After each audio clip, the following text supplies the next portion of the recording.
Hi everyone, welcome back to another video from Crypto Basics. In this video, we will be learning how to change currency on BitMart. To change your currency on your BitMart account, first of all launch open the BitMart application on your mobile device, or you can also log into BitMart on a web browser. Either way, once you are signed into your account, go ahead and tap on the human icon located at the top left corner.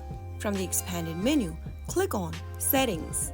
Click the currency options from the settings menu, and from the list of currencies displayed on the screen, choose one that you want to change to. Right after you select one, tap on Save at the top right corner, and this will be able to help you change currency on your BitMart application. Now the application will display your balances in the chosen currency.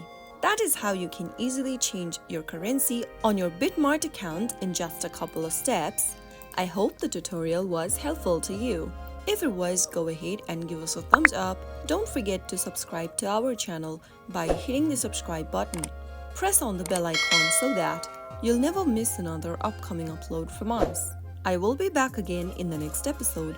Thank you for watching.